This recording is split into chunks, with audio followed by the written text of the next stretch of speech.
back to our work session on the blueprint for Maryland's future. I just want to thank everyone for being here again today to discuss the blueprint. That's something that we've been discussing a lot lately. And today will be a little bit different in that instead of really focusing on the funding portion of the blueprint, we will be focusing more today on the different programs in the blueprint called the pillars. And we have with us our cabinet leaders in the back. Some of them are leading each of the pillars. So as we go through them today, they will also be up at the podium to help answer any questions that you may have. Please feel free to ask questions as we go through the presentation today, and then again at the end we can have a question answer period as well. So with that, I'll turn it over to Mr. O'Neill to get us started. Very good, thank you. Can I just say something quickly? Commissioner Rothstein and Commissioner Guerin both had conflicts they couldn't avoid or they would be here, and we appreciate doing these joint meetings. We do have a quorum, so, Yes. but I apologize for them, but if they could have controlled it, they'd be here. Okay. Very good. And, you know, as Dr. McCabe said, we're going to try to talk more about the blueprint as a whole instead of just the budget where we focused a lot of time in the past. So what are the things that are going on? We're going to invite other folks as we go, as she said. Ask us questions at any point. Stop us in real time. Make it interactive. And then also we'll just go forward from there and kind of wrap up at the end. We do touch on the accountability part, but not so much in terms of a budget problem, but just sort of in a broader hopefully in a broader understanding of how the blueprint works. So we'll come back to that when we go. I guess the last thing we should say is one of the items you sent over to the Board of Ed was how are you working with as a state as a whole with other groups. I think we can talk about that as we go as well, but if you want to pull that out as its own discussion at the end, we're happy to do that as well. So the way we're going to get into the programs is pillar by pillar, because the blueprint has 5 distinct pillars. Before we do that, just a quick note that all of those pillars roll up into an annual implementation plan that each local Board of Ed has to submit to the AIB each year. I know we've mentioned this, I think, at the last meeting. So our submission was turned in March. All of the counties were approved, all of the local boards of ed were approved by the AIB in late July. And that's important, not just because it's something to do, but that's the trigger or the release for full funding in each fiscal year. So once the AIB signs off on your plan every year, then you get the full 100% of state aid, including the 25% of new aid that's held back automatically each year. So we're fully funded for fiscal 24. We're waiting for the AIB to share the next plans template with all of us. We expect that this month, the new template. By law now it's due each March 15, so staff will be working on that up until March. We do anticipate, based on things we've heard, even though we haven't seen it yet, that this next plan template it's still an annual process, but this next plan template will be more of setting it like a 3-year benchmark. And so the first plan, the one that's now existing and approved, didn't really get into some of the things that probably will better help Dr. McCabe and Mr. Shockney lead the instructional program of the school, meaning, and I'm guessing at some of this, but meaning, okay, the first year's plan was to establish a baseline, but what are the performance targets 1, 2, and 3 years out, and maybe even instructionally in terms of student performance. So that's the kind of thing we're looking for and anticipating in the next year's plan. It'll still be turned in year by year, and the whole thing about fundings withheld until approved is still in place, but I think they are now shifting to kind of a more than a year by year look. And as we turn to the programs in Pillar 1, I'm going to ask Mr. Steve Wernick and Mr. Ray Prokop to come to the podium in front of or behind a couple of you, depending on where you're sitting. Mr. Wernick is our Director of Curriculum and Instruction, and Steve is the person who's assigned to be the leader of the Pillar 1 implementation team. And I'll say this once because it'll apply to all of the people we bring up at any point today. And Steve, they'd be the first to say this. They're the person assigned to be the leader of each program area, but there's a ton of people in the organization and even beyond this organization throughout the county in different cases who they're working hard with all the time to do the work that we don't always talk about that's already underway for the blueprint. And I've also asked Mr. Prokop, our Director of Facilities, to be ready and to join Mr. Wernick because as much as anywhere in the blueprint, there's a significant capital component to the pre-K expansion. And the state is now at a point where there's beginning to be some clearer guidance on how they view that. And I've told everyone who's going to be joining us tonight at the podium that you can take over these slides for me if you want, or you can let me fumble through and then clean up. We'll go forward from there. So you want me to plow forward? So we've talked in the past a lot at a sort of a surface level that what the blueprint requires for pre-K is an expansion of the program to full day and to make it available for all students or all families in kind of a tiered financial structure who want a pre-K seat to have one available to them in a 50-50, ultimately a 50-50 private-public partnership. But that progress towards a 50-50 partnership phases in year by year in the blueprint. And so for the year we're sitting in now, the theoretical share or split should be 65-35. And then so last year it was 70-30, and it would go up 5% towards a 50-50 for each year of the blueprint until that would be phased in 27.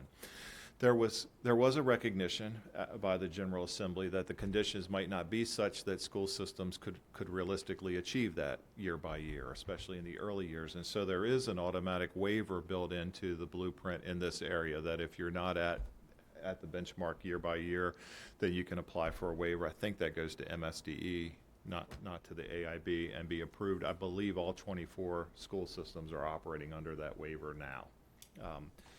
And we're anticipating the need for that to continue, in our case at least, for multiple years of the blueprint. The number's grown slightly, but not much over time. I think originally we might have said 1 or 2. We're now up to 3 private partners in the county who are participating under the blueprint, and Steve would be much more equipped to handle this, but in essence the trade-off is that the private provider would receive from us, from the Board of Ed, the allotted per pupil funding, but the private provider has to go through a rigorous program redesign or meet a set of requirements so that essentially the instructional program happening in that private facility is the same that would be happening in the public schools. So teachers and assistants would have to be fully certified. The program itself has to go through a rigorous certification program called Excels, I believe, and I don't remember what the acronym stands for. And I think that's probably the reluctance of many of the providers here and statewide. Excuse me, John. Yeah. I did attend May last week, and I did one of the breakouts in Blueprint, and it was a consensus all over the state that it's not affordable, and that's why we do not have all over the state a lot of people jumping in on this program. It's not affordable. It's a 2-year program, and I think money is the bottom dollar on that. So that's a big problem on that. And since you've brought that up, I think there was also some discussion about the possibility of like the private school teachers sort of being connected with a public school teacher so that the requirements for certification could be met. Yeah, and there are different strategies, and again, I'll keep looking to Steve, and some of it has to do with how you're resourced. So that I know that there's at least one Maryland Board of Ed, a local system, who is providing their own certified teachers to private facilities to try to get that, get that grounded and underway so that eventually they could take over. We're not resourced at a level where we can do that, but so strategies range from there to the more basic things. So I'm sure Steve would tell you, like he and his folks, especially Miss Pam Myers, our supervisor of early childhood, they're doing all the outreach they can possibly do to reach out to private providers, make them aware. MSD and the AIB have had some grant programs to offer startup funds, and they're sharing that information and putting them in touch. Correct. So we actually have had several information sessions. The big, I think, holdback is the model that our school systems across the state use, with, full day programs, with providing a lunch and possibly the breakfast, providing the related arts or special areas, having everyone certified in those contents, as well as the instructional materials.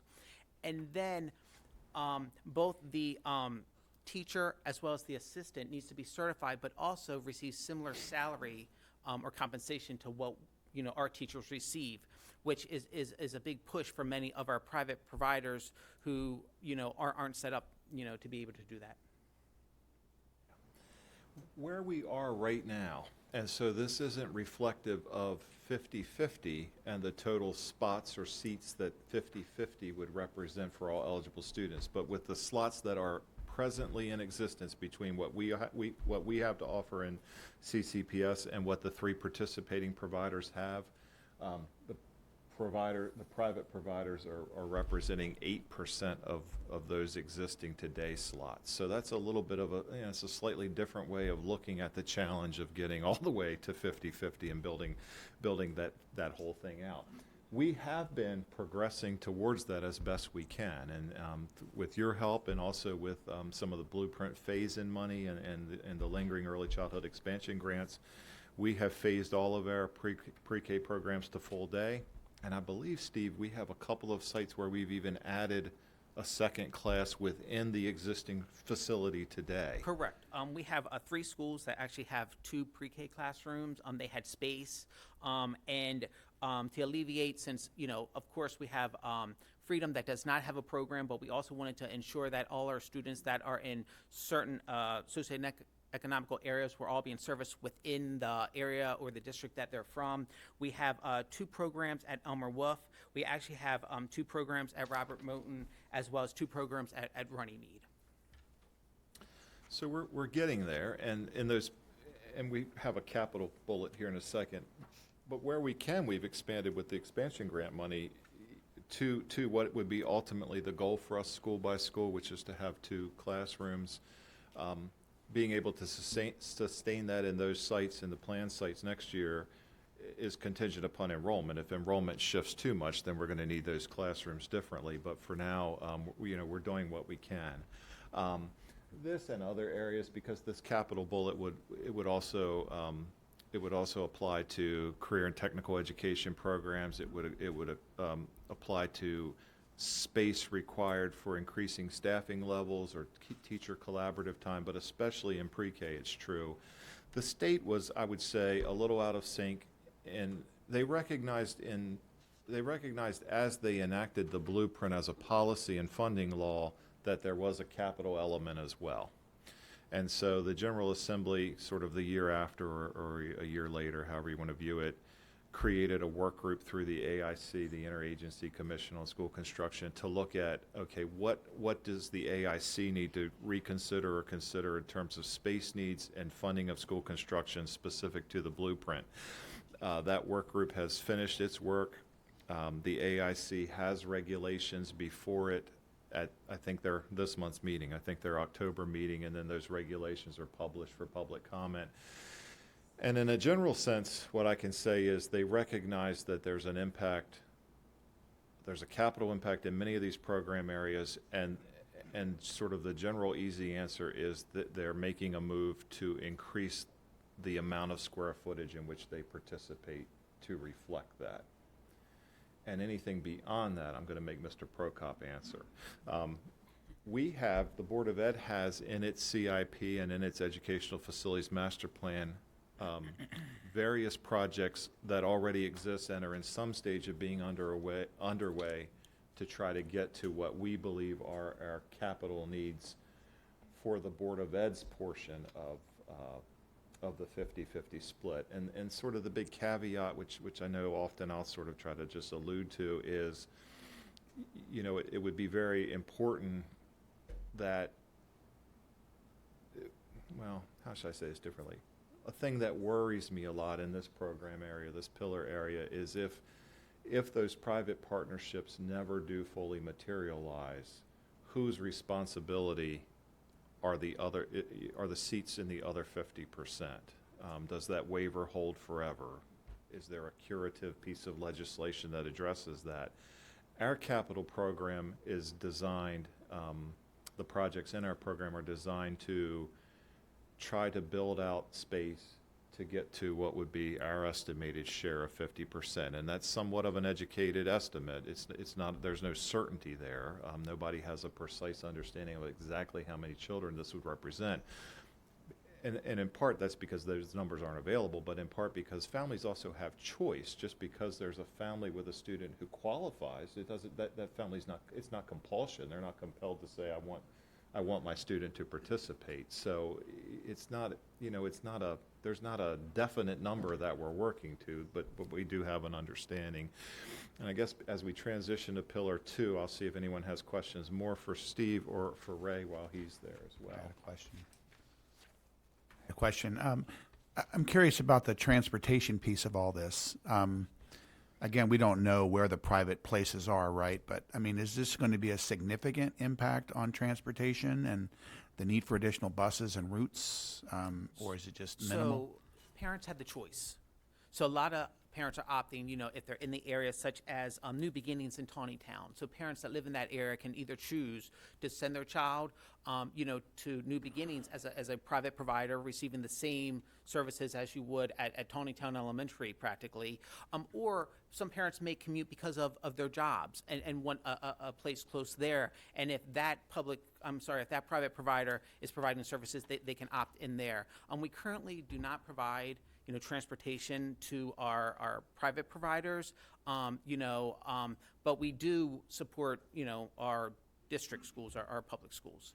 Yeah, I was just curious if there was some sort of outsourcing element where maybe the private, you know, you provide additional funds to the private partners where they could provide the transportation, and if that would be a more cost-effective manner. But so there is no transportation requirement? Not for the private providers, no. And Okay. I guess the theory, Mr. Whistler, is you're getting the per pupil allocation. You take that money, and they're less restricted in a way in terms of how they can use the money than maybe we are. Use that money however you need to make your business then be successful, as long as it complies with the educational components.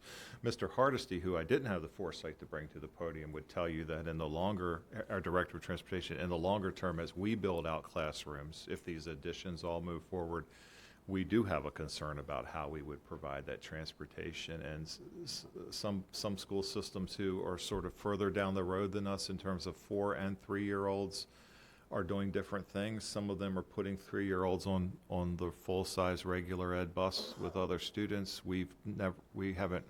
Yeah, and that's a concern I have. There's It's just, you just can't concerns, do yeah. that. And so I don't know if maybe that's something we should work on the legislative side with MABE, but there just needs to be some sort of redress for that, because a lot of our parents don't have transportation capabilities to send their 3 and 4-year-olds or whatever. So, but yeah, the transportation piece is a concern for me, but thanks. One benefit of a private provider would be that they have wraparound services. They may begin at 6 in the morning, and they may, you know, continue through to 6 or 7 at night for a lot of the working families, because again, they're not only providing this program, but they're providing, you know, support for infants and toddlers often prior to the school setting. So they may have a little more benefit in that aspect than we do. So again, it's up to the parent. They can choose a private provider if they would like, but they can also choose our public program as well. Any very difficult questions for Mr. Prokop before we move on? John, I did actually have a question. Like, I appreciate you bringing up the comments about the CIP and the plans there for the pre-K additions. I think it's a very appropriate time to talk about it with the commissioners, because we're talking about our CIP plan at today's meeting and potentially voting on that. And there are projects in there to address the pre-K. I mean, we've requested money for the feasibility studies for those, right? But we haven't necessarily committed to funding for them. I think those are in future years. So I think that's something that we're going to need to talk about with the commissioners, because that's going to be competing priorities with some of the other infrastructure projects that we need to do. And if we don't know that we're going to necessarily need that space, right? Like, we don't want to be building out to something that the goalpost might get moved on us, right? Correct. And there's a few projects that all matter to this in the end. So there's kindergarten additions, which include pre-K. There's the Friendship Valley addition that would incorporate Pride, but also would cover this. And then separately, there's the study, the feasibility study to look at sort of the rest of the schools where pre-K exists currently, to get a sense of how that would be built out. And then over time, working with the board, we'd have to sequence out, how does that look? Where's the highest need? What are the first sites? And I think the feasibility study's funded and due in, no? The money's requested. The money's in the request 25. for next year, kind of a, 25. Right, I think we've already requested the Right. money for that, and the feasibility study is already underway, but we haven't requested funding for the future phases of those projects, right? And correct. But there's funding in, for, to include pre-K in 25, 26, 27 for local funding. It's a combination of projects to include pre-K, and they're not all standalone. So for 14 schools, there'll be standalone projects, but for the 4 kindergarten additions, we've got pre-K for a Robert Moten addition separately also, because that has a best component, and then the Freedom, the Freedom edition will include the pre-K. So there's certain projects that include pre-K, but then there's the standalone requests. Right, and the reason I bring it up is because we're going to have to potentially reprioritize, like, as this plays out, right? I mean, we have our expectations in the out years of the CIP plan of where we're going to be requesting those dollars, but if what we're looking, if our expectations of how this program is going to play out change, that's going to change, how we would be requesting those dollars. Correct. And so I think you're referring mainly to the study of the other sites that aren't captured in their own project. Yeah, we'd have to figure out what would be, when you get beyond study and design, what would be the first 4 or 5 priorities, and when could we build them out in partnership with the county, and beginning to get some clarity on how much the state will participate in that, although we're not there yet. So yeah, so there's, can the county afford to fund that? Probably, maybe. What else has to be sequenced out in the CIP as a whole to make that happen? And then sort of the underlying concern of if that 50% ever becomes more than 50%, that sort of rebalances the whole sheet. It re-baselines everything, Yes. right? That's where I was getting ready to go. Thank you. John, can you remind us what elementary schools do not have pre-K? Freedom, Steve Warnick can. Freedom, Please let Freedom be Mays. one of them. Yeah, absolutely. So the 2 are Freedom and Mount Airy, because they're a 3 through 5 school, but PARS does have it. And then a concern to piggyback their questions. You don't know about the 50-50 yet, but you're adding students. You've been in recently it's growing, but you were in decline. Can you keep up with the studies you need to do, the requests to the state for money, and have stuff built in time for these students you're going to get? Are you going to be able to keep up? I don't know, Mr. Kyler. I guess the answer is we're making an estimate based on, so our assumption is if we build an additional classroom at all of our sites that have pre-K, it would cover the 50%. To be fair, we're not 100% sure if those would fill out. That's just our best guess to get where we need to be. And to be fair to everyone involved here, locally, other agencies in the state, I think no one. So we know things like how many children were born in Carroll County 4 years ago, but we don't know how many children have then moved out or moved in. And unless Steve has better understanding than I do, no one knows for sure how many parents would choose to participate even if the slots are available. And it might be that they don't need pre-K or don't want pre-K, but it might be they want pre-K, but they have like a faith-based solution in mind. They're not interested in this version of it. And so it's really hard to predict what that ultimate number is going to be. We're trying to plan our best to get to what we think 50% would cover. But I think maybe what you're also saying is you could be off on that, and you could build it out, and it could be more than that. And I guess yes, that's fair, and that's true as well.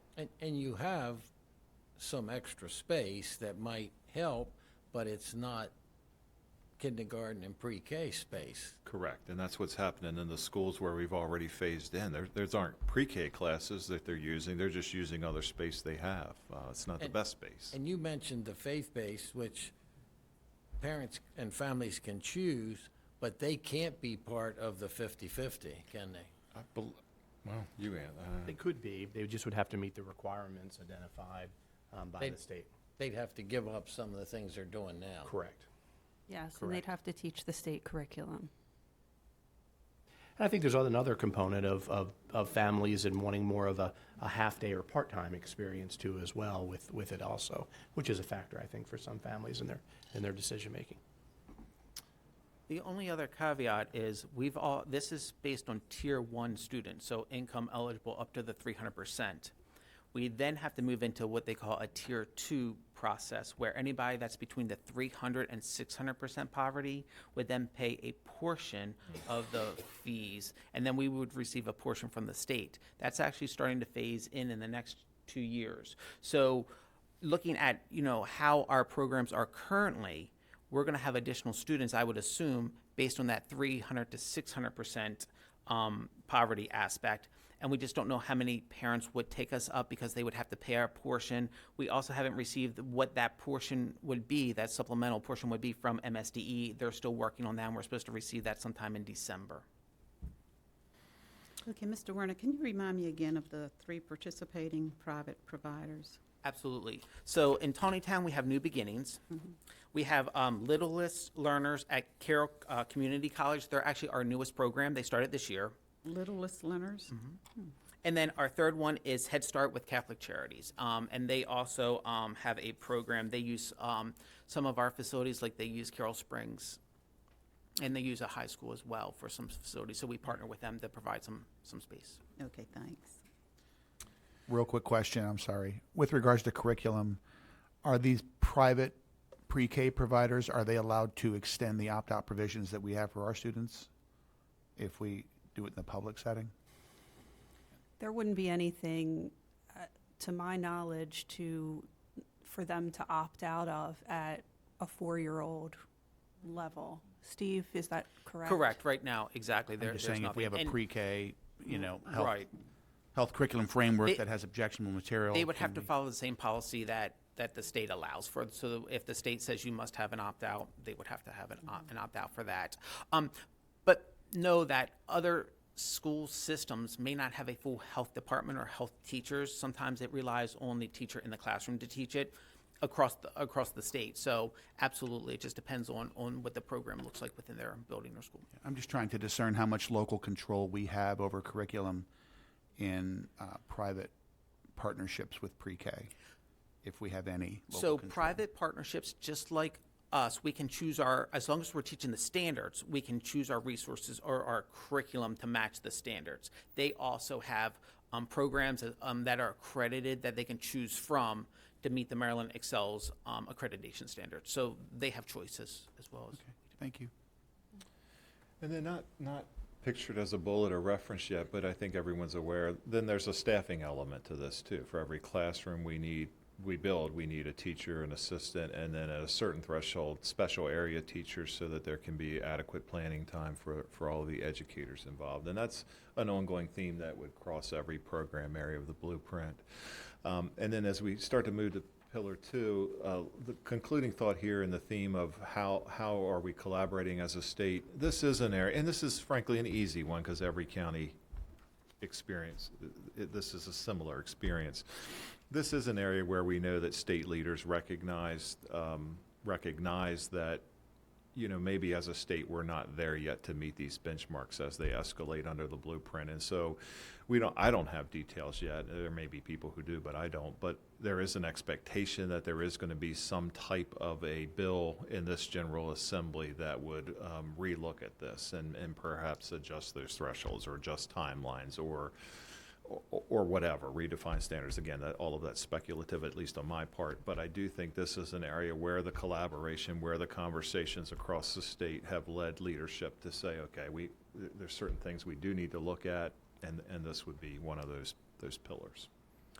I'm going to ask Mr. Ernesto Diaz, our Director of Human Resources, to come up to the podium as we move to Pillar 2. And Pillar 2 is the program area of the blueprint that addresses high quality and diverse teachers and leaders. Ernesto is our Director of Human Resources, and again, he's working with all sorts of folks, and this is one of those pillars that really brings the instructional part of the school system together with the operations part of the school system, with colleges, and with our friends from the labor organizations as well. And I can't see them at this angle, but I know that some of the folks from CCA are sitting over there. And so we have a lot of work underway in Pillar 2, and especially with CCEA. So Pillar 2 has the requirements that address employees, specifically teachers, mostly under the blueprint. And there's also some cost associated with this pillar. This is, one of the areas that it's somewhat easier to put at least some estimates or some numbers to work from. So I didn't click forward. I can't click forward.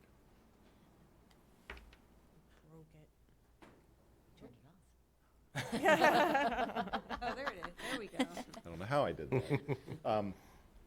Some of the salary benchmarks in the blueprint for Pillar 2, we have met the first one that's shown on the screen. Every county had to demonstrate that they had increased their salary structure, their salary scale by 10% in those fiscal years. Every school system except, I think, Queen Anne's had demonstrated that by the end of the last fiscal year, and Queen Anne's would certainly have their plans to do that by the close of this fiscal year. And so we've met that benchmark. Every Board of Ed has to have a negotiated career ladder in place and approved by the AIB for the coming fiscal year. And so that work is very much underway with our friends at CCA, and we've been meeting pretty frequently and in a fairly deep level on trying to work that out. This is another area where statewide there's been sort of a hue and cry for some guidance, for some technical assistance, for some thoughts from the AIB. And I will say that I do see momentum there. And again, to try to be fair to everyone, they've had to staff up and staff out for this as well, and I think they're moving further along now. So we're anticipating, there's been one statewide meeting. We're anticipating a follow-up statewide symposium on the career ladder in the near future, and I think all of those things will be helpful. There are other professional organizations that the superintendent belongs to, that folks like Ernesto and his peers belong to, that Mr. O'Mealy and Ms. Eisenberg and their colleagues, like the investment of time and collective energy and thought in this area is maybe as great as any part of the blueprint. And so without trying to get too far into the weeds, the career ladder is meant to be what it literally says, to sort of create a professional growth structure and also a salary schedule to support that, but a structure that would allow teachers to remain in the classroom for a career and to receive incentivized pay, salary add-ons based on certain levels of professional development attainment, credential attainment, and also beyond that, to make available leadership roles, teacher leadership roles that historically for most school systems in Maryland haven't existed,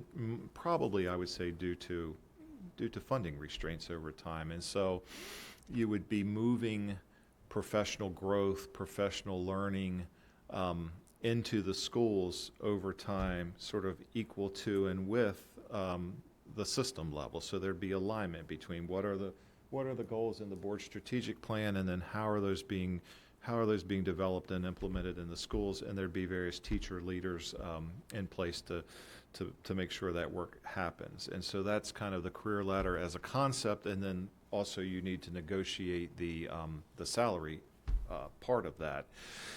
And the due date is the new fiscal year. There's not a specific due date yet from the AIB as to when they want to see it.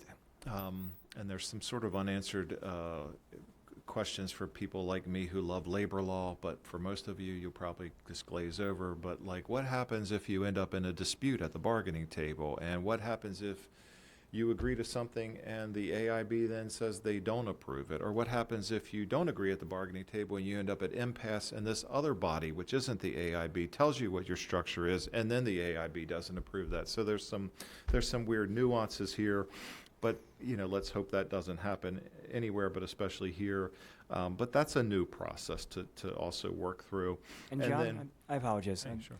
To your point about the negotiations and everything as well, am I on? Yes. Okay, just wanted to make sure. I apologize. Obviously, if the starting salary for a teacher is going to be $60,000 a year, and you're talking about the ladder for progression, what do you do about, for example, I'm making this up, somebody who's been here for 5 years and is making $60,000? The entire ladder is going to have to increase across the board for everybody. Am I jumping ahead? You are anticipating, yeah, it's perfect. You're moving me on. So here, Mr. Bigley, here is an excerpt of our existing teacher salary scale. So this is pre-career ladder. This is this year, and this isn't the whole scale. There are other positions that are in that unit that aren't shown here. But these are basically the teacher lanes, more or less. Lane 3 represents kind of like the teacher out of college, if you will. I have my bachelor's degree in education. If I'm coming right out of college, I'd be on step 1 of lane 3. Lane 4 is a teacher with their master's degree. You move laterally with higher levels of education. Lane 5, master's plus 30. Lane 6, master's plus 60.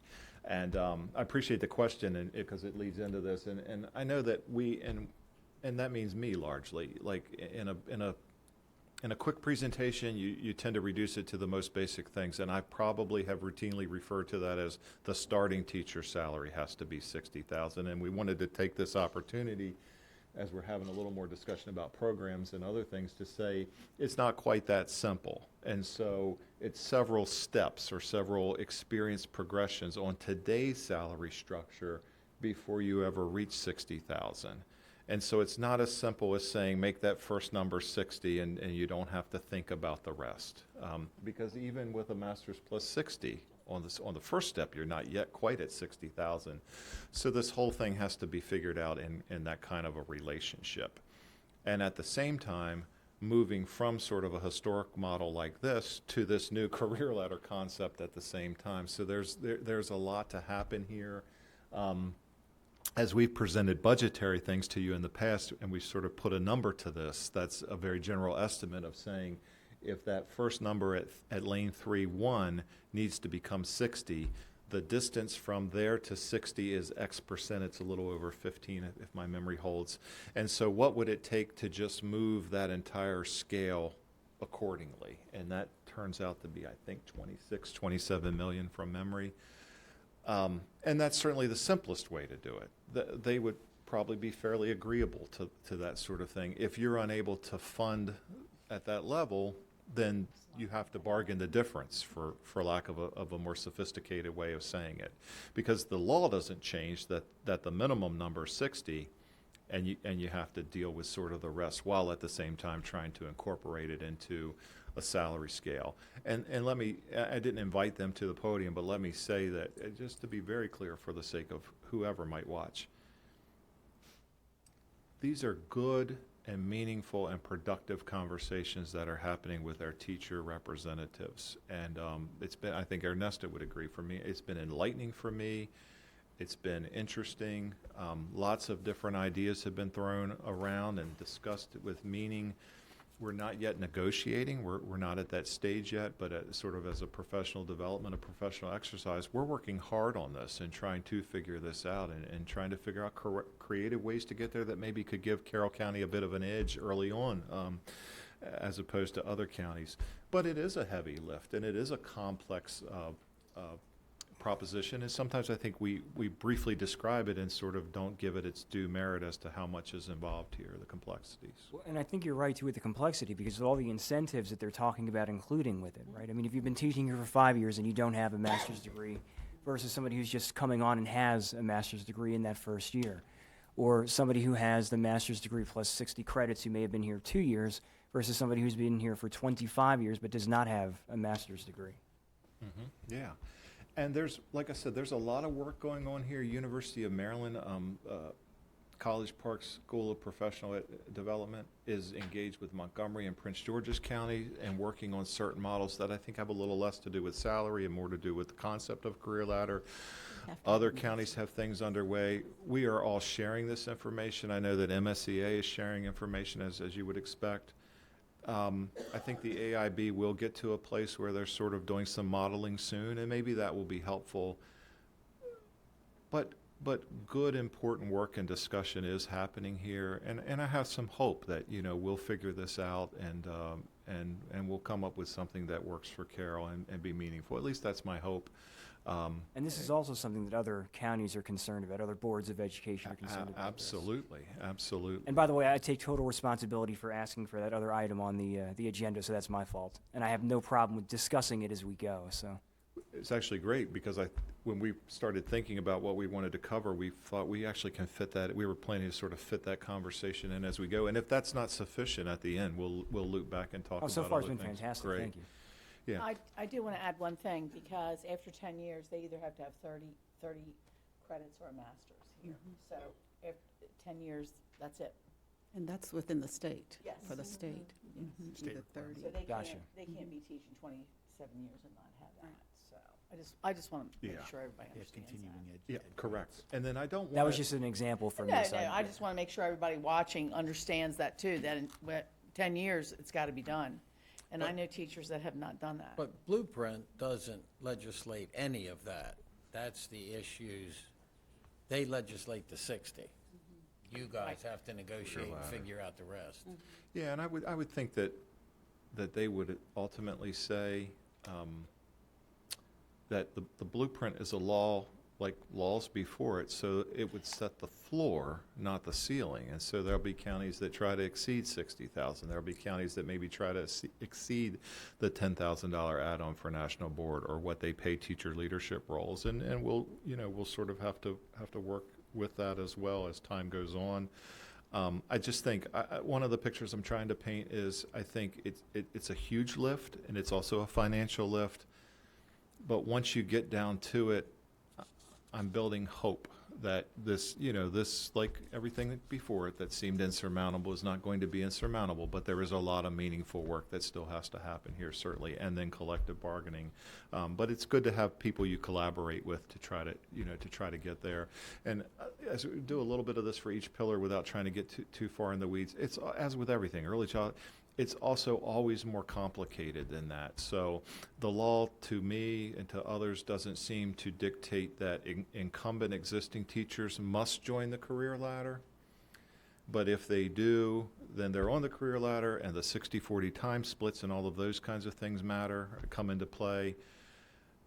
I do think sort of the belief is that new teachers hired in the future would mandatorily join the career ladder, but we'll spend our careers now, for most of us, with this kind of two-tiered system. And that's two things to manage, but that also means interesting things like hopefully, we'll always be hiring teachers coming to us with experience in other places. And then there's some work for Mr. Diaz and his folks as to which, not everybody's going to bargain the exact same career ladder or scale. So where do they fit into our scale when we bring them here? So there's always unanticipated complexities to go along with things like this. And also, while we're on Pillar 2, we wanted to share another thing that we talk an awful lot about, but give a concrete example. And in the theme of how do we work with others, I very gratuitously stole these slides. Several of these slides, this being the first one, from some of our peers. Mr. Diaz and I, Mr. Burke and others were at a statewide conference on the blueprint a few weeks ago. And State your source, John, you're good. I will. I told them, Okay, I actually told them I would, and one of them actually got back to me and said, you can take whatever you want, and please don't give me credit. So, I don't know what that means, But at that conference, there was a panel of 3 local school system CFOs who were part of, a segment of the presentation that day. And they did a presentation on sort of the new funding patterns going forward. And it was, I thought it was very well done. And it was Matt Stansky in Anne Arundel County Public Schools, he's their CFO.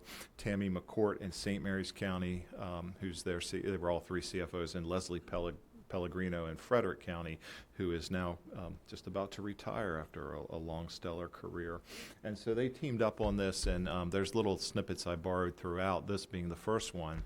And I thought this was just a really good, simple explanation of wealth equalization. So this takes a look at, in the Blueprint Career Ladder, there's a $10,000 salary add-on, addition to your salary, for any teacher who is teacher of record and achieves something called National Board Certification. And like with almost all of education funding, the state participates, but on a wealth equalized basis. And so your 10,000 here in this county is different than my 10,000 there in that county, and so forth, times 24. And so Tammy took the 24 LEA. LEA is local. At the state, we're known as LEAs, local education agencies. 24 school systems. Tammy took all 24 and showed how that 10,000 is literally applied in the current fiscal year, county by county by county. And it just so happened, Tammy's the CFO in St. Mary's. They happen to be the 50-50 breaking point when you do wealth equalization. But you can see it varies all the way up to Caroline receiving most of the 10,000 from the state, us being, nearer the middle, but sort of on the end where the 10,000 share breaks, roughly in that 60-40 split that we generalize and talk about. And so, so this means considerations for us, for the Board of Ed, and for you when we request funding, because for each part of the career ladder we negotiate, whether it's this or whether it's the other add-ons for teacher leadership roles or the renewal of MBCs, there's add-ons each time you renew your MBC. The state participates, but the state participates like this. And for that matter, on funding beyond the add-ons, beyond the MBC add-ons, there is not a column in the Blueprint funding formula that addresses the career ladder other than this.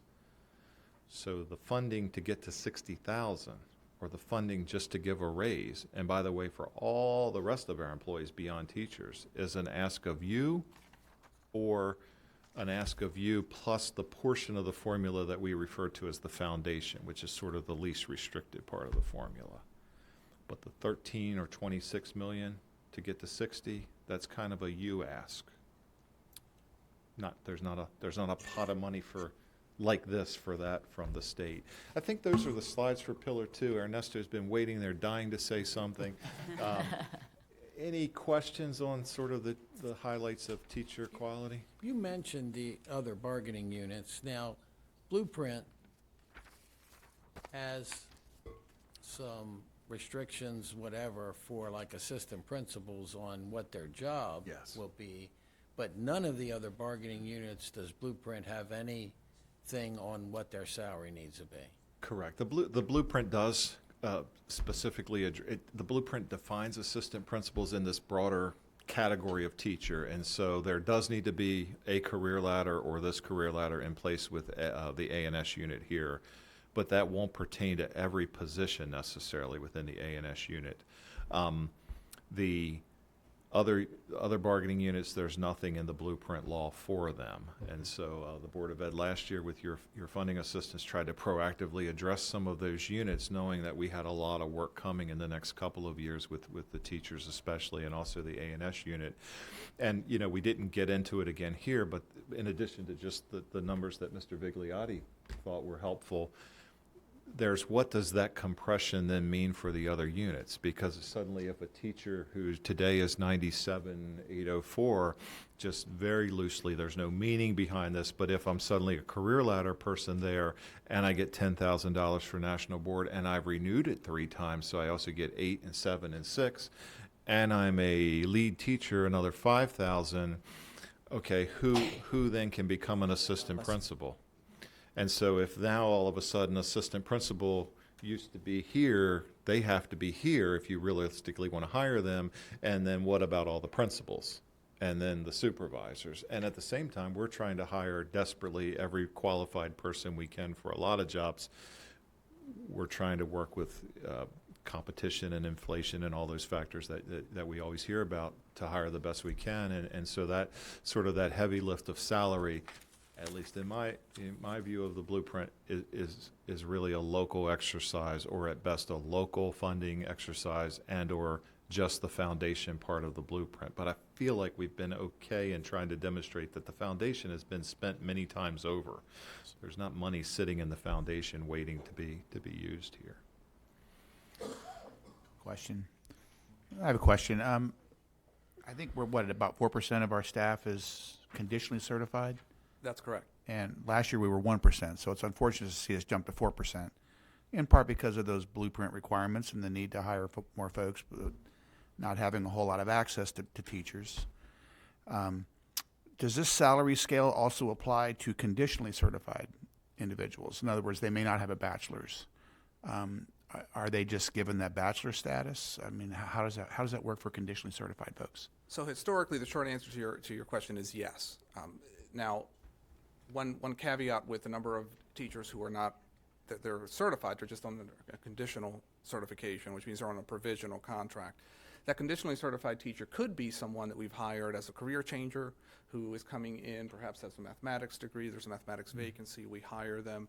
That salary, same benefits and rights and responsibilities as a fully certificated teacher, and then we work with them to get them certified.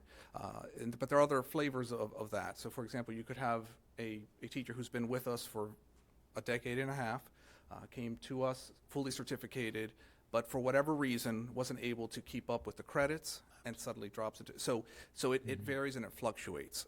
But yes, and across the state, we've seen an increase in school systems hiring individuals that are not fully certificated. Yeah, and we're very fortunate in Carroll. There are parts of the state like Montgomery, I mean, they're 12, 15, 16% of their staff conditionally certified. So we're in good shape here in Carroll, but I appreciate the answer. Yeah. And on that, when you hire somebody that's provisional, are there steps they have to meet? Yes. And can they be tenured or not until they do it, or what? So How does that work? So an individual has to have at least a bachelor's degree, and they go through the same interview process and so on. Once they're hired, they're on a conditional certificate, and as I mentioned, a provisional contract, which by the way expires every June 30th. And part of that is built in from a state perspective that they need to begin working on their coursework to become fully certificated. If they're not able to do that, there will come a point where the state says we can no longer issue a conditional certificate. When that happens, if that person still, the school still wants them to remain, maybe they're doing a good job, sometimes they remain as a long-term substitute teacher. That's happened. But there is a process. And then, of course, the support of that teacher, because the profession is, as we all know, quite rewarding but very difficult, comes in the form of their colleagues at the school level, their school-based administrators, the curriculum supervisors, all working together as best as they can to support those individuals who sometimes come in with tremendous content knowledge, but perhaps not knowing the nuance of how to get a group of 7th graders to, to remain actively learning. So those pieces we work with them, but they're learning on the job, and they often do a great job, and sometimes not, and then we help them. Thank you. We'll move to Pillar 3, and I'll try to pick up my pace here. Pillar 3 is really college and career ready, but you can't get to college and career ready without beginning in pre-K, and so this is sort of the, more than others, the instructional pillar. I have Mr. Eric King has now joined us at the podium. Eric is our Director of High Schools. He is the co-leader of Pillar 3 along with Ms. Angie McCausland, our system-wide blueprint administrator.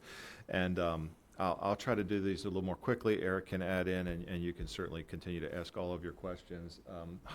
Pulled out sort of 4 of the highlights here.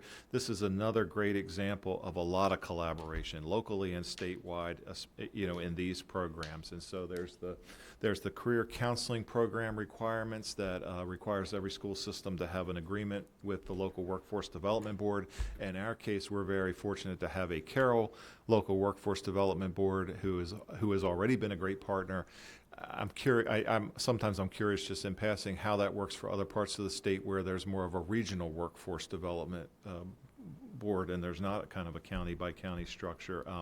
But the blueprint puts into place a 3-year program, a required 3-year program of agreement, and it sets a certain funding amount per pupil that the Board of Ed has to sort of transfer to the Workforce Development Board and or to pay for the resources associated with that MOU. And just generally the design is to begin to work with kids, students, and families at even the middle school level to have them thinking about college and career choices as they bridge into high school, because pretty soon in high school, the goal, which actually predates the blueprint, but the clear blueprint mandate is by the end of 10th grade, every student has to be college and career ready and then be embarking on a post-college and career ready pathway. And so this arrangement is in place with Ms. Powell and the team at Workforce Development. It's underway. It's been staffed, I believe, fully now. And so we're excited to see that happen. One little caveat is that sort of arrangement ends after 3 fiscal years, and so that opens up a question for everyone in this room as to where does that funding go then, and what, how do you sustain what's in place and that sort of thing. Dual enrollment. The blueprint requires that dual enrollment be a post-college and career-ready program. But this is a case where dual enrollment long existed before the blueprint, and so for the meantime, it also sort of established some of the ultimate blueprint requirements onto a retroactive model of dual enrollment. And the quick summary is the boards of ed have to pay 75% of the college tuition cost, and the parents can't be charged the other 25%. The boards of ed have to reimburse the college for all of the college fees, like, if you have kids, like the technology fee and this fee and that fee, and for books and materials.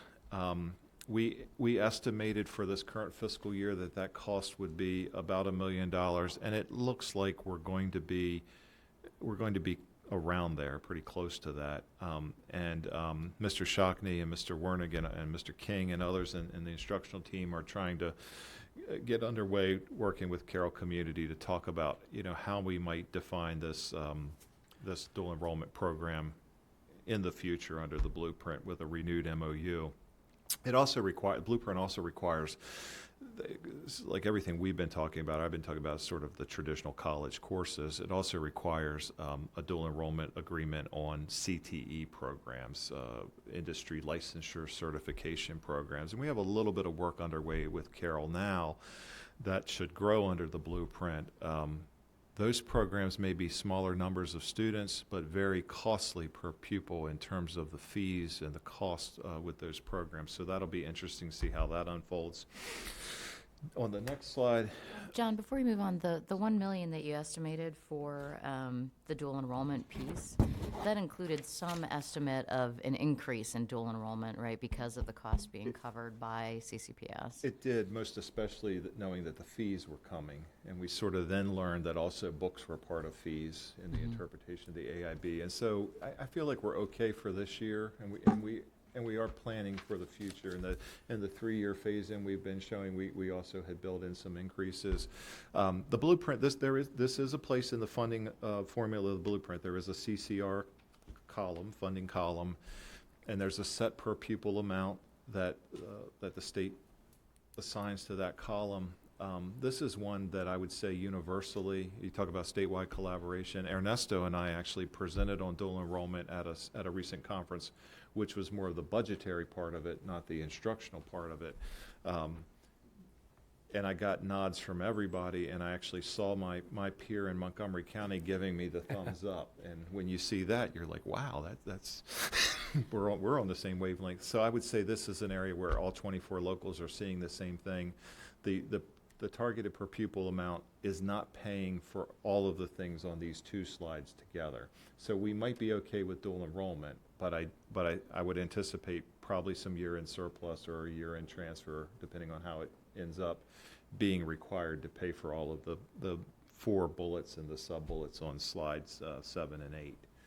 And some of that is we just need to establish a baseline and go forward, because these programs are being redefined, and so we didn't have any historic knowledge to build from. And I would expect that these would continue to grow, right? And this is a touchy one because we have had such a good relationship with Carroll Community College for a long time, and this builds in some tension that nobody was hoping for. So with everything I'm about to say, I should say they may not agree with all of this, and rightfully so, because the blueprint became, in some instances like this, a retroactive law. We already had dual enrollment happening, and they said fit these conditions to it, even though the blueprint talks about only post-CCR kids in certain specific ways. Parents and students have been able to take a wide array of course selection. And now suddenly we pay 75% in fees and tuition. In the future, this might be an area where there could be a little clearer definition as when Nick has time to work out, okay, under the blueprint, what will this program look like? But in the meantime, the AIB said if it exists, pay for it. And so we are paying for it. And at the same time, that bridges into the next two areas. Advanced placement, we've been a school system, as you all know, who've had offered advanced placement for some time. The blueprint makes, in addition to dual enrollment, the blueprint, you have to have multiple post-CCR pathways, and one of the other options which we've elected is an advanced placement program, which isn't sort of the past where, given my, what I think I can handle, or what my parents think I can handle as a student, I might take this AP course and that AP course. This prescribes more of a help me out, Eric, a program to get to sort of a diploma status. The AP diploma, yes, exactly. And that's is that a prescribed collection of It is with courses? some choice on the student's part as well, with some sort of AP electives, if you will. Okay. And we, under the blueprint, and we have to pay for the full costs. And so there are costs associated with just taking the test, but then there's costs associated with Teacher training. Training and certifying might not be the Yes. right word, but getting the teachers the approval they need from AP to teach these courses. And so that there's an area of additional cost as well. And then finally, under Pillar 3, youth apprenticeships, there's a heavy focus on this under the blueprint, goes kind of along with post-CCR and CTE. And this is a tough one because this is maybe like pre-K, it's very ambitious. And with so much of the blueprint, there's at face value, great things for students and families if pragmatically and fiscally you can make them happen. The blueprint would require, and not only just the blueprint, there's other state law would require, right now it's a goal. So there's a goal that all graduating students in Maryland would either have a CTE licensure or credential or a youth apprenticeship, which is not an internship like you've thought about in the past, or I've thought about in the past. Not at all like that. It's like that student is employed by a business or the Carroll County Public Schools. We're a participating business with certain requirements of the business, certain requirements of the student, a guaranteed pay for, I think it's 640 hours as part of, is that right? As part of the internship or the apprenticeship. And it's a great thing if you can do it. If you can have enough participating businesses in your community who want to do it and who can afford to do it. And I don't think any of us, and I think this is probably true of all counties or most counties, I don't know that anyone's at that level where they're seeing that. And this was a metric, and when we brought the draft of the next strategic plan, and our baseline are 2 apprenticeships currently in CCPS. So obviously a long ways to go to be able to expand to a 45 collective percentage between that and a CTE credential. That is going to be very difficult because that really changes our whole ideology. We've been doing the internships for so long. Correct. And it's been very positive for the community. And now you're going to want them to pay them. And I also want to go back to the AP testing.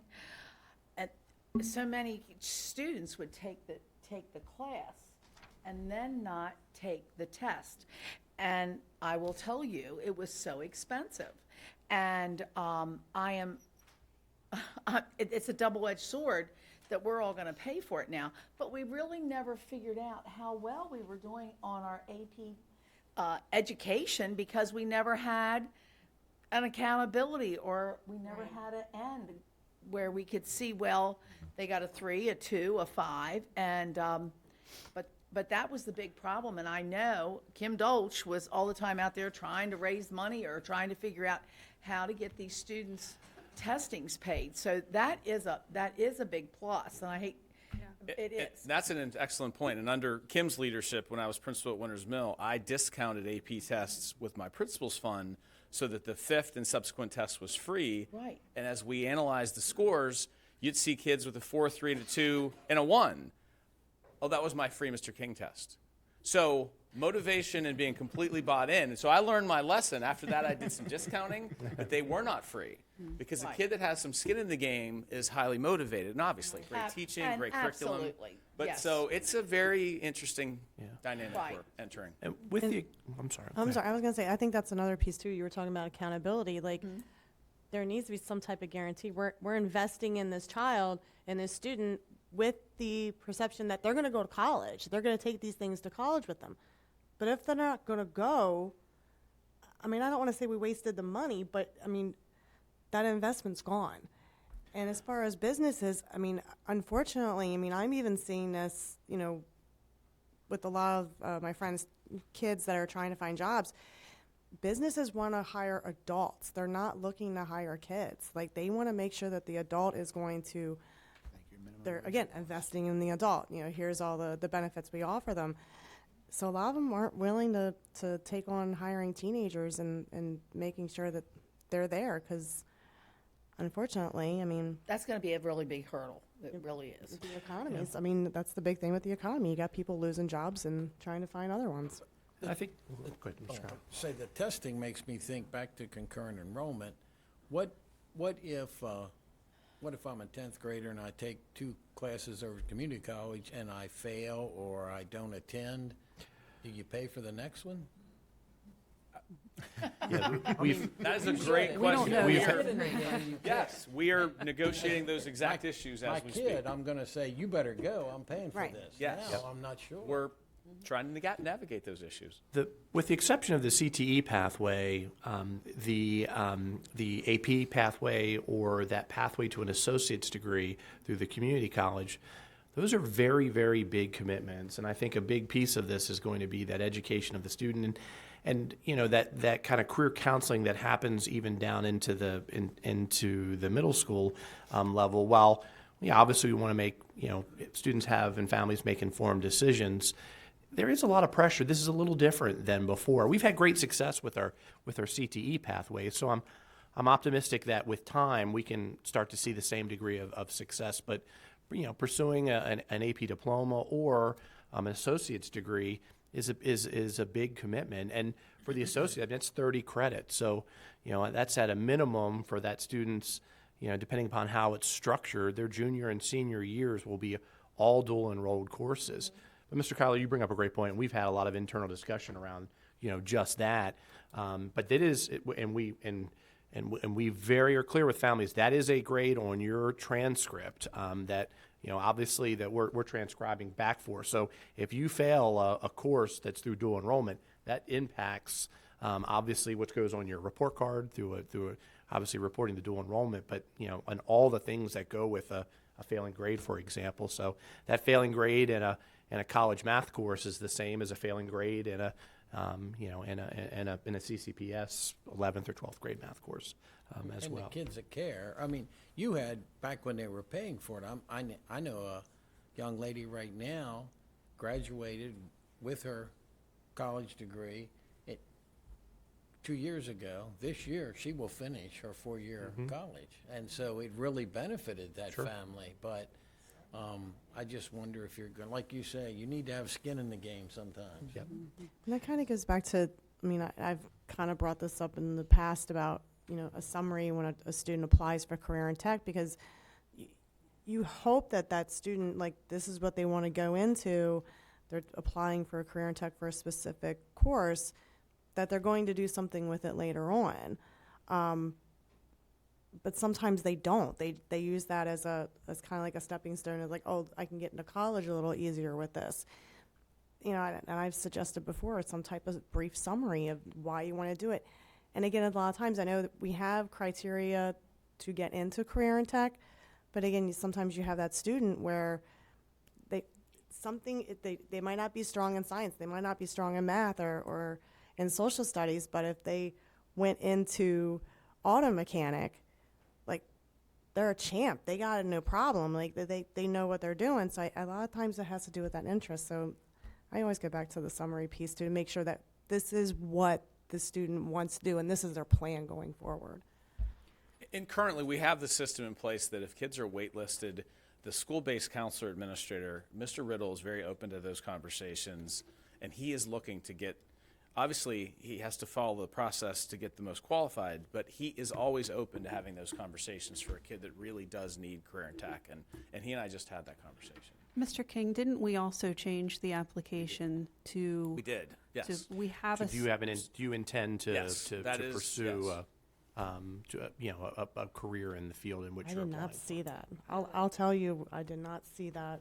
Yes, it should have been changed. Yeah. It was a new change. I'm looking at Mr. Ray. It was a new change for this school year. Correct.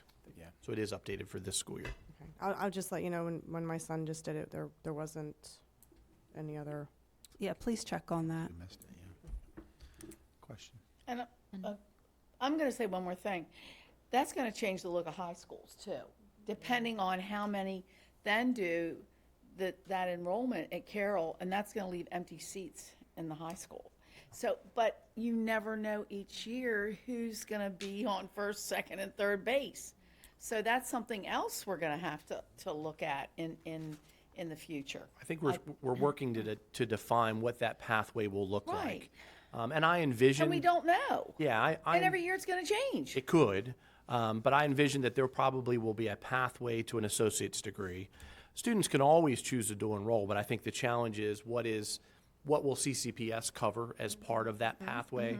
But I envision probably in the future there'll be courses that are clearly identified and made available to students and families that as part of the pathway, here are the courses that CCPS will cover. There might be additional courses that a student chooses to dual enroll that we may transcribe, but then may not be covered by CCPS. So I think there's still a lot of work that needs to be done there on that. And we've discussed this previously, the complexities right now that we have the opportunity to provide some dual enrolled courses taught by our staff in our buildings. That's kind of a competing interest moving forward, Yep. depending upon That needs to that greater change. puzzle on what we can do and how we can do it. That might need to change. That might need to look different in the future. But we're still in that process of trying to identify, kind of that big picture, and then again backwards map as to what will we be able to continue to do, what might look a little different for the future. Mr. Whistler? Yeah, I have a question. Well, first of all, it's my favorite pillar out of all five of them. I mean, this is going to give so many people a chance to go to college that normally that won't have a chance, especially lower income folks. And Commissioner Kyler brought up a great example of what kids can do if they have this opportunity. That 45% goal of a certificate or an apprenticeship, how close are we to that now? Any idea? Not close. Is it? I mean, we've been doing No. internships for years and years. My daughter had an internship, but they didn't cost the employer the money Right. that Yeah. the apprenticeship. 43. It's just Not the done human that. capital to work with the kid. Are we like 10%, 15%? I don't think- No idea. No. Oh, no, it's we're at the like- bottom. We're like in the double digits of apprenticeships, so we're like 43 or higher % away.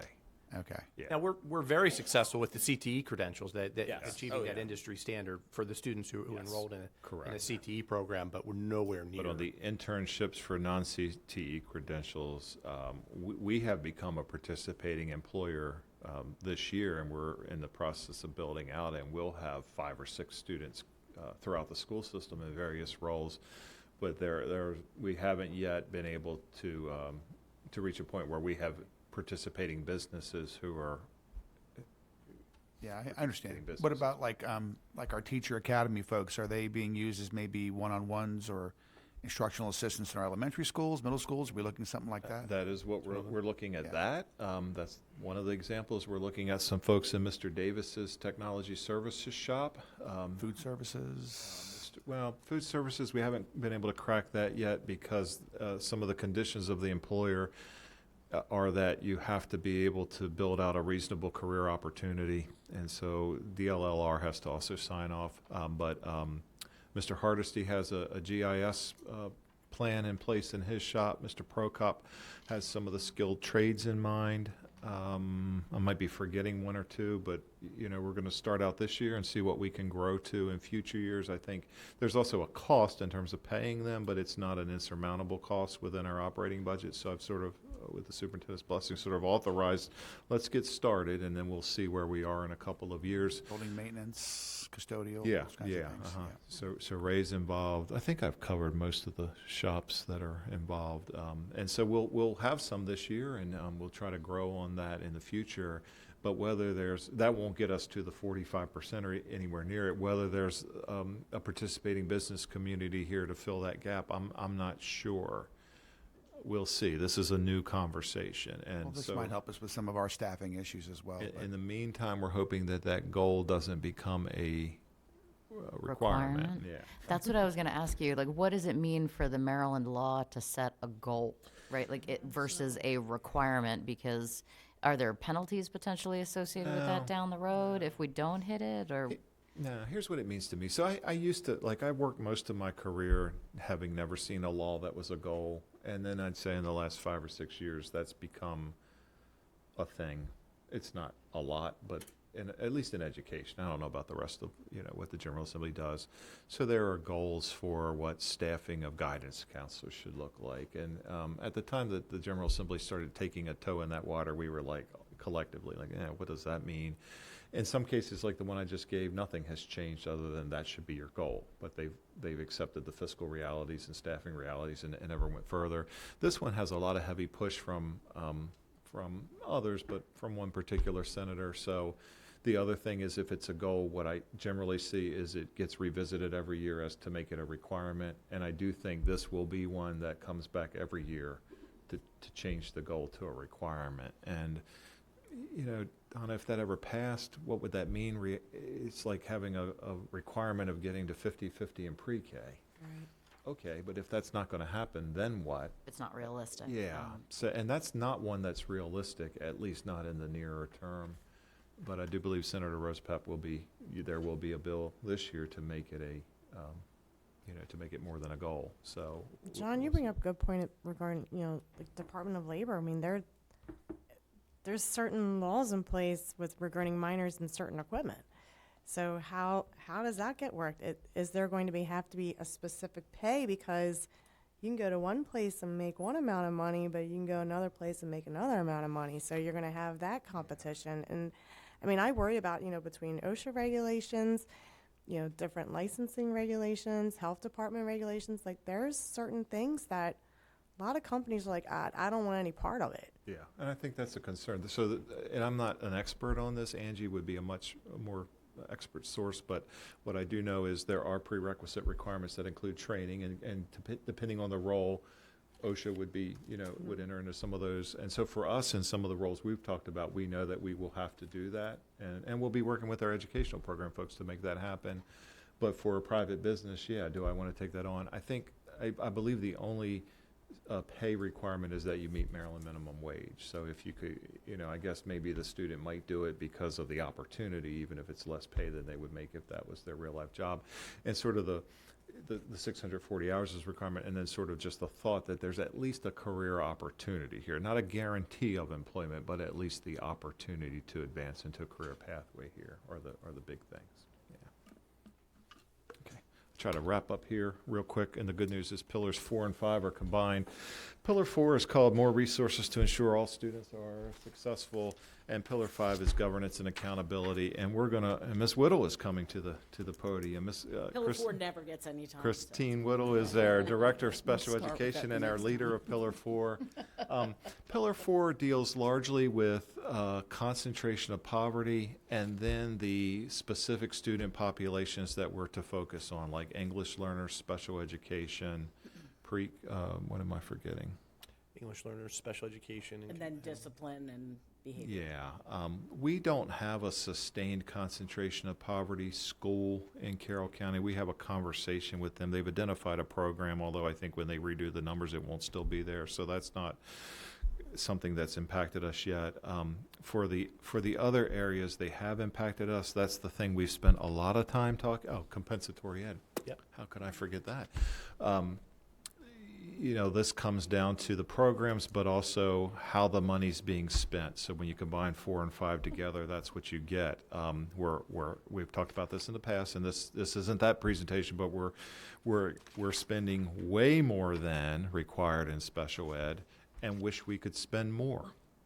We're spending way less than required in comp ed, and have some things to work out there. Although I will say, without having any details to provide yet, very productive conversations are happening statewide on that issue, and we're hopeful that there's some understanding of what's realistic and what a pathway could be there. We've probably mentioned it, but not much in the past, because the focus has been on comp ed. But in those other areas, except for special ed, English language learners, something called TSI, or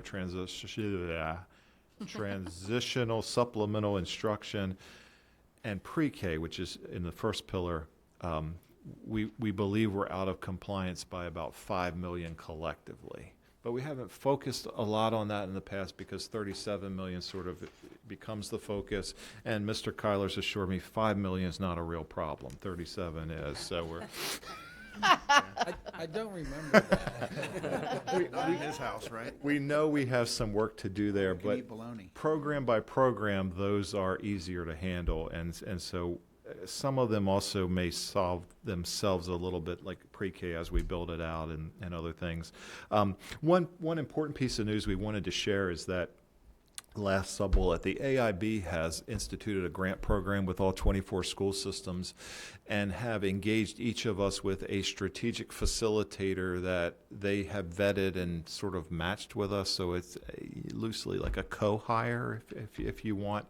And they've made the funding and the person available to work with each local on implementing the blueprint in the area you believe you need the most. Where's your focus? And so we are in the process of finalizing paperwork with our strategic facilitator. Hope to be able to introduce him soon. And his focus is going to be on this issue. So again, this isn't that presentation again, but sometime perhaps within weeks, we will have this extra resource. And I think where the superintendent's going to head with this initially, especially, is stakeholder engagement. Is just like with the process she began with her town halls, getting back out into the communities and better explaining this, and better building learning and capacity. But then also at the end of the process saying, okay, what other ideas are there? What other possible solutions are there? What other ways of looking at this are there? Nick and I have agreed that there's probably a lot more ideas than I'm capable of. So, just with collective thought, what else can be there? And I don't know that it hurts in any way to at least have further community conversations and outreach. So we're actually looking forward to that process. And then to try to conclude within the time. The last two slides, and I see a theme developing here, which is the best slides are the ones that I took from my colleagues around the state. The last sequence of slides kind of get to how does this play into a timeline and a budget timeline and other timelines, and these I think the rest of these slides are from that same presentation I referenced earlier. So the timeline you see on the screen is not different than the historic budgetary timeline. What is different is the requirement from the previous conversations and the previous slide, which is that the funding beginning in 25 has to be accounted for within each program area and at the school level. And so we'll still be building out budgets, because the major categories never left the law either. How you see the budget presented historically still is part of the law. But a new part of the law is we have to present or report our budget to the state and to you at the county, but especially at the school level, which is something new and different, by those program areas. So the money is following the kid to the school and being spent at the school. And I don't have much concern on the being spent at the school part of it, but it's the money following each student that gets to the issues from the previous discussions and the previous bullets. So that becomes a real process for us. and all of us, all 24 counties, this is an area very much where school systems are engaged with each other trying to figure this out. There's been some glitches in that the financial reporting system from MSDE hasn't unveiled yet, and the final version of the reporting manual. But Mr. Burke and members of his team and their peers statewide meet almost weekly, like most Thursdays, on this issue. And then it'll sort of be, what is the hammer, and is there a hammer, or is there a realistic opportunity to say, okay, we understand what this means and what we're supposed to do, but can we have, in good faith with that understanding, can we have an opportunity to get there? And it's trickier than that. And for these reasons, it's trickier than that. And I'm not going to read these because I hope I can show these better on the next two slides. Even if we didn't have the $37 million comp ed issue that we spent so much time talking about, that's our big issue. Other counties have their own issue. Maybe it's that one, or maybe it's a different one, and maybe the magnitude's less, but they still have a challenge. We all have this challenge of reporting the money and spending the money this way, which is a manner we've never had to do before. This is a slide borrowed from Ms. McCourt in St. Mary's County. I actually gave some conscious thought to taking these two hypothetical schools and turning them into two Carroll County schools, and actually debated that with myself at length and decided not to, because I didn't want it to become a conversation of which two Carroll County schools is this. I think the bigger example is more of what we were hoping to talk about. This is a good depiction of what this new way of handling education funding means for two schools. So here's two hypothetical schools, in St. Mary's County, that have roughly the same number of total students. But within that 430 or 440 students, each of those students is a different student, and so the numbers add up differently. And so two schools with nearly the same population, the blueprint is saying you should be sending different amounts of money to those two same-size schools. And that's what we've been saying in our own way as we've tried to describe this challenge in front of us in all of these meetings and town halls. And so you have two schools with roughly the same number, but who those children are different, and there's a $5 million difference in what the funding would look like. And even this slide is depicting it as an intellectual exercise at the purest level, because what this slide doesn't get to is the next layer and layers of what that means for us and for our staff and Mr. Burke and his team and Nick's folks who have to help make this be. Because how experienced are the teachers at school A versus school B? Because that puts them at different places on the salary scale. So if this is the amount of funding the blueprint's saying needs to be at those schools, and in those areas, those boxes represent programs, how does a school hire just the right teachers to make that work? And what happens when somebody goes on leave? Maybe they're having a baby or something, and you get another teacher in a fiscal year, and so forth, and so on, and so on. And this is a very different way of funding, and ultimately, as a result of the funding restrictions or requirements, whatever you want to call them, how we operate our schools here and statewide. So we've identified kind of the biggest fiscal challenge. Hopefully this is adding to a broader understanding that this is a challenge everywhere, regardless of what the comp ed, in Carroll it's comp ed, what that is everywhere else. And then it's more complex than that, because there are ramifications here for my good friends sitting around the lectern from me, because there are staffing and transfer and assignment issues here potentially. If the teacher's salary based on experience partly in Nick's school don't add up to this, well, then maybe we're going to have to look at where everyone's assigned. And so there's even philosophy behind fiscal measures or fiscal requirements, and that can have, I think, unintended consequences. And hopefully these slides from Tammy are a better way of illustrating that than I've been able to come up with. John, I'm sorry. No, please. Dr. Dorsey. I just wanted to ask, and I may have asked this at some other point as well, but does such a depiction account for intersectionality as far as the student population is concerned, or are we just looking at just blank numbers or total numbers of individual students in each of those categories? Yeah, so the blueprint sets a target per pupil, and that would be the foundation box. Every single student in that school, period, just because they exist, there's a per pupil amount attached to them for being a student, and that's the foundation box. But then for every student who is identified as compensatory ed, there's a per pupil add-on for just those students who are compensatory ed, and that goes into that box. And so every single student in the school is in one or more of these boxes. And actually, Dr. Dorsey, the next slide gets to that. So again, I could be a student and in several of those categories. Yes. Yeah, right Yes. there. So you could be a student A, and again, thank you, Ms. McCourt, a student A who doesn't fall into any other category than just being a student. That's the FY24 per targeted per pupil, base per pupil. That amount of money is received on your behalf.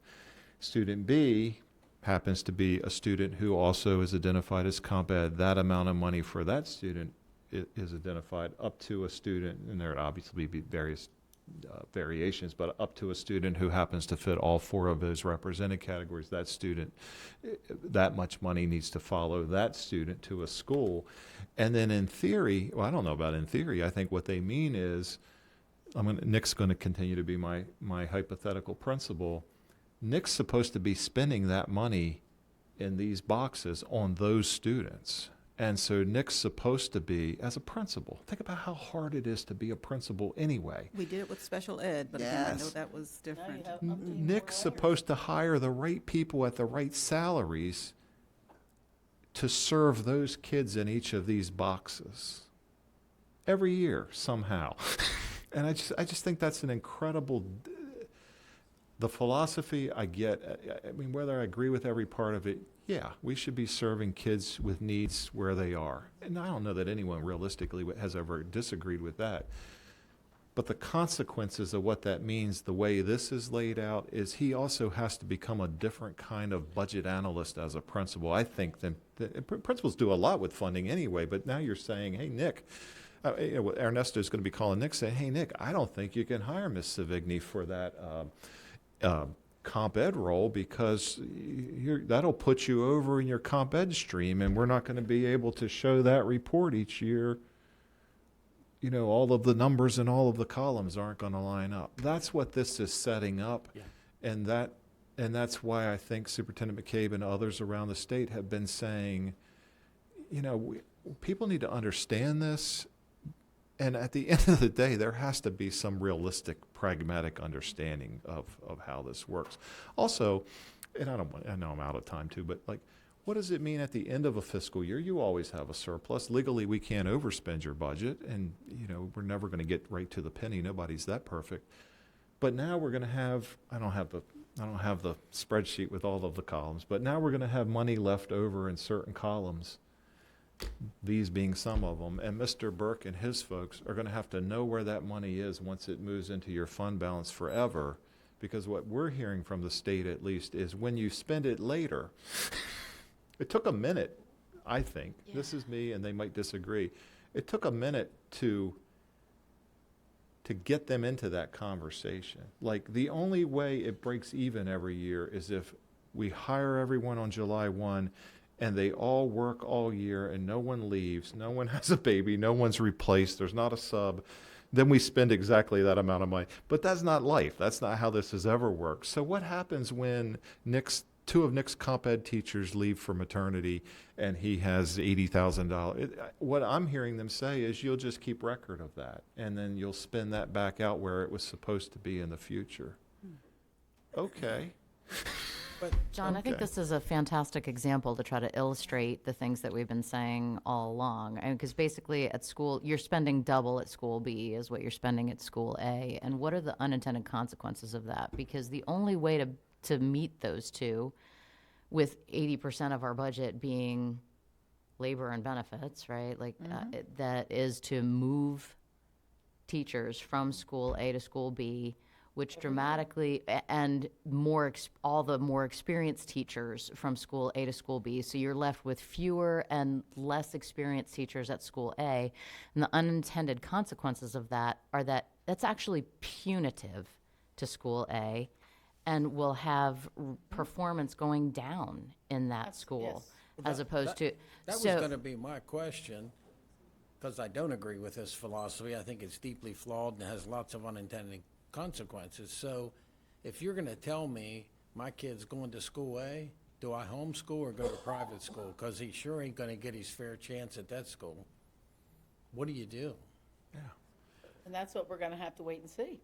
And how do our For us. principals do this? Oh, I mean, exactly. we have to somehow by next year help them, because they're not, they're doing all the things they already do, which are overwhelming in today's climate. And now let's all be mindful of this At least too. they don't have to teach a class. I mean, I do, and I'm not trying to. I don't know if you were like.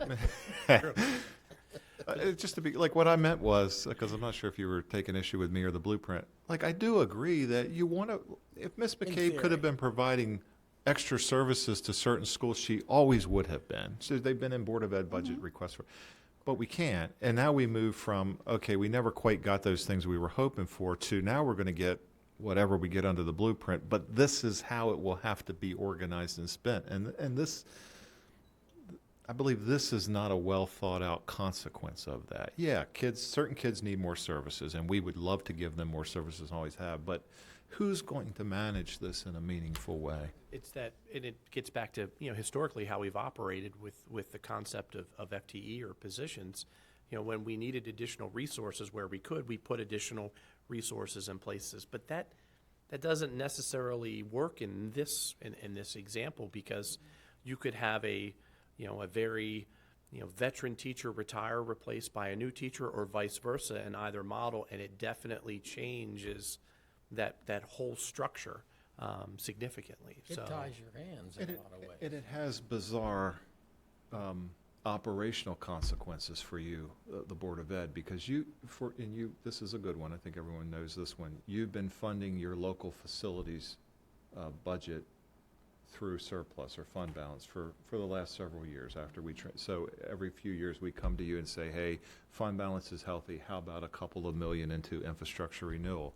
Now what Mr. Burke would have to figure out is, I suppose, okay, of the fund balance, how much of that predated blueprint, how much of that was money now in fund balance that originated with the county, and in which share, because also your money's restricted under the blueprint. And somehow know that, and then say, Mr. Prokop, here's how much is available now to move into infrastructure renewal. Or if we move it into infrastructure renewal, Mr. Prokop, you have $3 million again to start over with for a few years, but 83,000 can only be built on a comp ed space. And there's got to be some threshold where they don't mean it, but that's still being sorted out. Like what level of, what is really going to be the expectation here? And I don't know if anything I just said made sense, but there's a lot here. So. Comment. Can you go to the next slide? That slide there? That's what equity looks like right there. That's what it looks like. And I really hope folks watching this presentation understand that if you live in Southeast Carroll and all of a sudden your child has very few resources in their school, and you ask, why don't I have more teachers here? Why don't I have more services for my child? That's why. And this is the byproduct of equity and loss of local control. And they're going to be very quick to blame our commissioners and our Board of Ed for not having resources at their schools for their kids. And our hands are completely tied. Completely tied. And this is equity. And it's just really unfortunate. But somehow we'll work through it, and we'll make it happen. But I just want parents to know that this is not, our county has been based on a model of fairness and even spending across our schools. And as you mentioned earlier, we've even spent more on special ed than we've been required to. And we've gotten pretty good results compared to other jurisdictions in the state. But when residents and parents complain in the future, this is equity, and our hands are tied. And that's all I'll say. Dr. McCabe, I just wanted to say thank you real quick because you have gone across the county and you've done the town halls with areas in the community and with our staff, and you have explained tremendously exactly what this is going to look like. So I want to thank you because you have made those points, you know, constantly. So I just wanted to say thank you for everything that you have done. And, you know, I'll just add here that as Mr. O'Neill and Mr. Shockney said, I think that, you know, I agree that we have students who need more resources than other students. And so I think that it's always going to be appropriate that we spend more on some students than other students. And it's been that way for many, many years, just looking at the funding we get for our special education students, for our Title I students. What my preference would be, though, is for us to have a certain amount of funding for everyone that was adequate for everyone, and then get more funding on top of that for the students in our different student groups. And then looking at the intersectionality of those students as well. And in that way, we would be at a place where every student was getting a foundation of what they need, and then we would be building up from there instead of taking from one and giving to another. And I want to thank you all for coming today.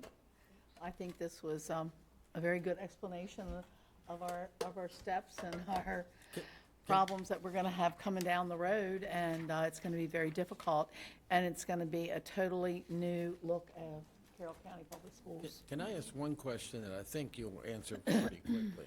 You started out with an initial plan, you were approved by AIB, and they fully released your funding.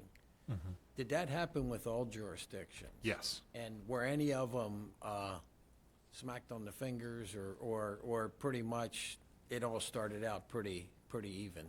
Yeah, they approved all 24 jurisdictions. They approved 4 conditionally. I think it was 4. And 3 of them were because their MOU with their Workforce Development Board wasn't yet finalized, so just a technicality. And Queen Anne's County was the one exception. And I took note because I'm a native of Queen Anne's County and thinking about the blueprint all the time. They approved Queen Anne's County conditionally because they hadn't yet met the 10% initial salary increase. Oh, okay. And I guess what concerned me, Mr. Kyler, in the conversation, and I was, it was a virtual meeting, I'm sitting watching it on, was sort of the discussion surrounding that. And I felt like, and maybe not, like, I heard what I heard, but I don't know what that member of the AIB necessarily meant. But it was sort of presented, I felt like they deliberately didn't do something that they knew they had to do. And if, like, I'm reluctant to approve this. If it comes around again next year, I can guarantee you I won't approve it. And okay, well, so 2 things. One, the requirement isn't even in law until the end of this fiscal year, so I'm not quite sure what you wouldn't have been approving at that moment. But then secondly, that assumes that that Superintendent Salins didn't want to do it. Yeah. and didn't have the funding. And I believe, and I don't know this for sure because that's someone else's sandbox, and I don't need to get too deep in it, but I almost believe like their negotiations had been through an impasse, and that was the mediated settlement, knowing that we still had this last step to take. But I just felt like the understanding of the AIB wasn't deep enough to get those nuances, and sort of Nick watched it with me, I think sort of the very clear statement from at least one was, this wouldn't be approved again. Well, hold up. And okay, like, even if that's all true and correct the way I heard it, how does that help them? Because if funding was the issue in the first place, how would withholding 25% of their funding help them solve it next March 15? That's Mrs. what I was Herbert. curious about. Thanks. Mrs. Herbert, I'm sorry, I sort of jumped in, and I think Commissioner Vigliotti had a comment that he was going to make. Oh, and I he had allowed two- me to go first. Of so. course, absolutely. Thank you. Just you. 2 questions. One of them was already answered about students that fell under multiple categories of that scheme, for lack of a better word. And the other, I don't know what farms is. Oh. Free and reduced Free and reduced price meals. Thank you. Yeah, so that's a nomenclature. We have typically used It free didn't and show up in the chart there, so I wasn't. Oh, now I should say compensatory ed. Okay. Yeah. And Right. historically, we would have said free and reduced meal eligible. Thank you very Sorry much. about that. No worries, thank Just new lingo, same Yep. words. you. Gotcha. John, jumping back for a real quick moment, the apprenticeship positions. You were talking about participating businesses, and obviously, years ago you had the internships, and that was obviously an easier situation because you weren't having to hire them. For participating businesses, have you all tried to look out maybe to the Chamber of Commerce and try to maybe approach that with them on any level? I believe so, and I'll double check that, Commissioner Gordon. I know that Angie and Bill Eccles, who's our supervisor of CTE, have been out to workforce, all the places you would expect. I think they've had some articulation with the chamber. This is still also unfolding, Oh, to no, be absolutely. fair. But it will make progress towards 45. No one's saying, Sure. but I do worry if there's for instance, we never felt like we had the business base, not willingness, to even fulfill all the internships that students might have wanted. So now this is making it basically a paid internship on top of that. So, but yeah, that's a great point. I'll take that back and make sure. All right. thanks for having Thank us. Thanks, everybody. Much. Thank you.